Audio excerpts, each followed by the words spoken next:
Hi guys, and welcome to Andy's Motormouth. I'm Andy. This is just a quick video to explain, one, why the site exists, and two, why I'm going to continue doing what I'm doing, but I also want to hear your opinions. I also want to hear if you have any ideas. My main run behind the site is that I love cars, always have done. I've grown up around cars, I love working with cars, I love driving cars. I love owning cars. I don't like some of the costs that come with them, including insurance, but that's a conversation for a different time and place.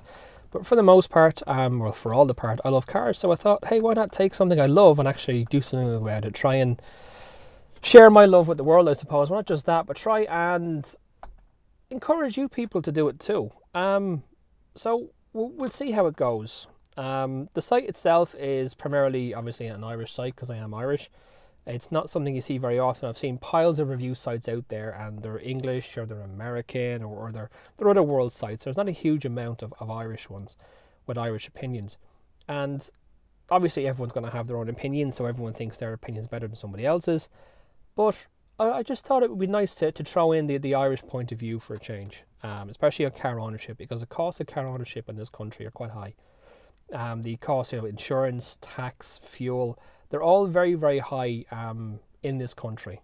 And so I thought it would be a good idea to be able to highlight that to a point and to give people somewhere where they can talk about it, to give people something they can talk about, whether it's talking about me and my awful hair, be it today or tomorrow, whether it's talking about my awful cars, whether it's talking about whatever you want to talk about with relation to cars, and whatever you want to do in relation to cars. This is the place to do it. The site, the forum, and obviously the YouTube videos. If there's a video you want to request, throw up the request and we'll try and do it. If there's a car you want me to review, if I have access to the car, I should certainly review it. If you have access to the car and you can get me access to the car, I'll do a review. If you know someone that's kind of selling a car and wants to be able to do like a video highlight of that car, hit me up. I'd love to be able to do it. I'd love to be able to drive the car and give an honest opinion. And that's the one thing I will say, and I'll say it now. The opinions are always going to be honest. I'm going to try my best not to take any monetary, with the exception of YouTube advertising. I'm not going to be getting paid to review cars. And the reason I'm saying that very, very specifically is because I want my reviews to be honest. I don't want it to be sullied because so-and-so has given me blah to review blah. That's not what I want to do. I want to be able to get into a car, drive it for a day or two, or a couple of hours, whatever, and be able to give my honest opinion. And I don't want people to think that the opinion is being influenced by undue or outside forces. So again, it is going to be a pure honest thing. Now, the main purpose behind the site as well is not only just because it's an Irish site, but I want to be able to review used cars. It's something that not a huge amount of people do. A lot of people will review new cars, and don't get me wrong, if I can review new cars, I certainly will. If somebody's nice enough to give me a new car to review, I'll review it. But I wanted to be able to review used cars because there's a huge used car market out there, and with regards to reviews and opinions and just getting information, it's quite difficult. You've got to really go looking for it. You've got to go to the forums. You've got to go and actually look for somewhere that has information and troll through that information to find what you're looking for. And I thought it would be nice to be able to look at a review site that actually is reviewing a car that is in my price range, is reviewing a car that's in your price range, reviewing a car that you might have only seen a review when it was brand new. And a lot of things happen from cars when they're brand new to when you're going to purchase them. Take into account my car here. It's a Volvo S60, 2004. Bought it 2 weeks ago. And I had to go looking for information on that car. All the reviews I looked for online were new car reviews.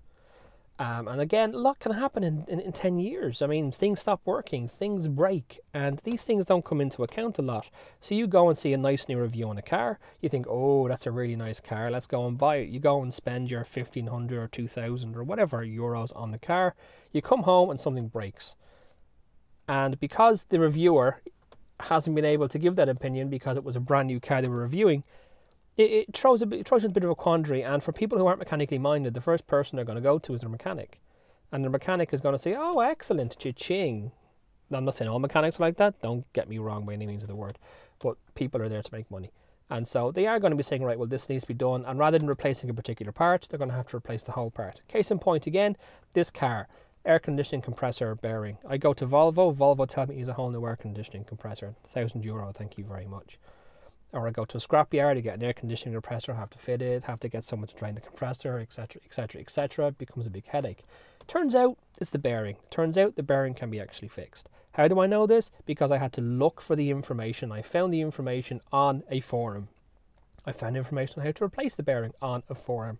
Now I'm in a position where I can actually, I'm mechanically minded in the sense that I can work on cars. Pardon me. Some places won't be, but at least somebody can actually go somewhere armed with that knowledge to say, right, I know the mechanic is telling me I need this, but I'm telling you I need this, here's proof, please just sort that.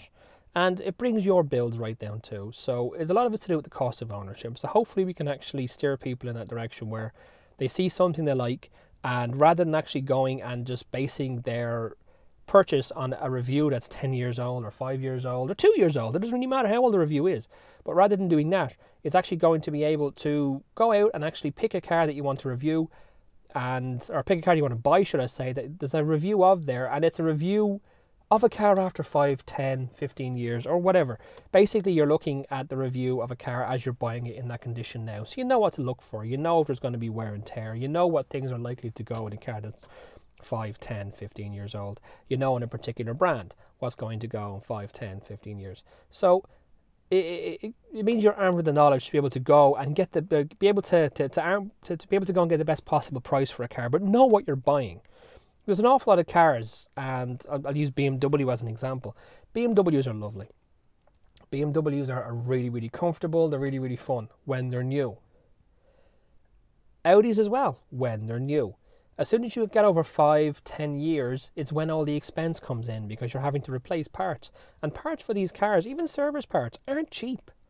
Parts for this Volvo aren't cheap unless you know where to look and unless you can do the work yourself.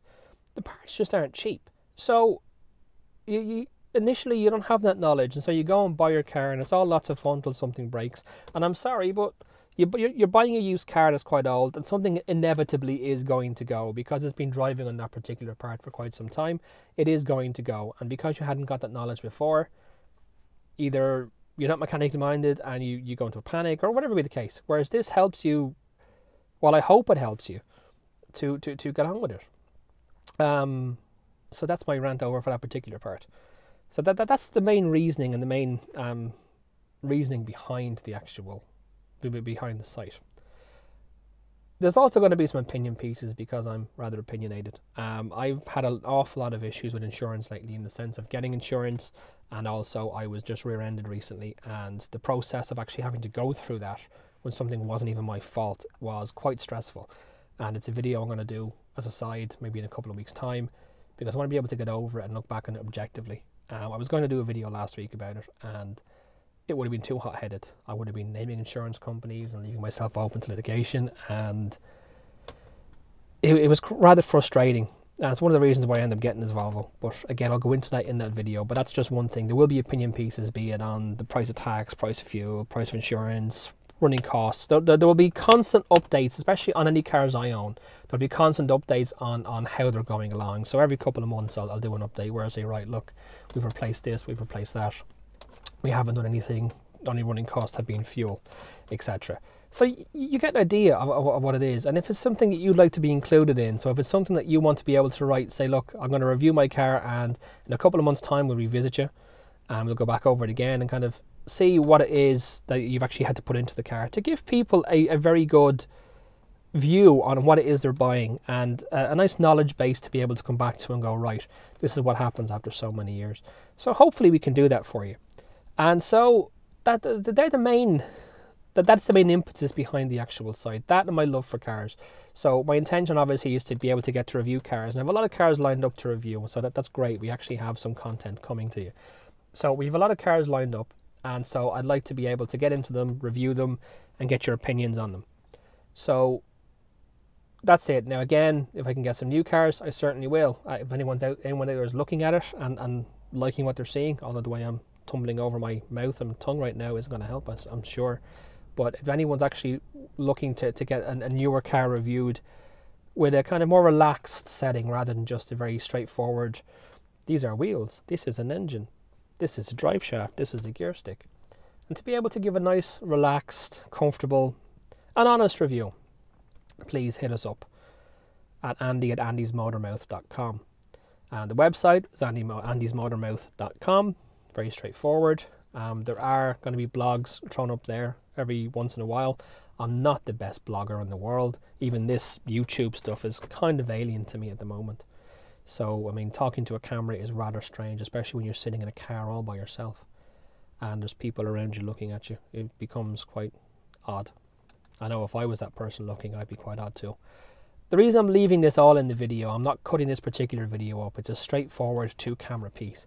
And the reason I'm throwing it in is because you get a feel for what it's like to do what I'm trying to do here, which is to do something that's alien to me, but try and share what I love with you guys. And so I do apologize for the warts and all part of this particular thing. I do apologize for tumbling over my tongue. I do apologize for winging this effectively, but I want you to get a feel for what it is I'm looking to do. I don't want it polished. Don't get me wrong, there's going to be editing when it comes to videos and stuff, well, as editing as good as I can do, but there is going to be this kind of very relaxed, very straightforward attitude to all of this, and that's what I'm looking for, because that is the Irish way to a point. It's people actually being relaxed enough to be able to go and do a review or be able to sit down and talk to somebody, and that's how I want this to go. Like I'm sitting talking to you in a pub. God, that's very Irish of me, isn't it?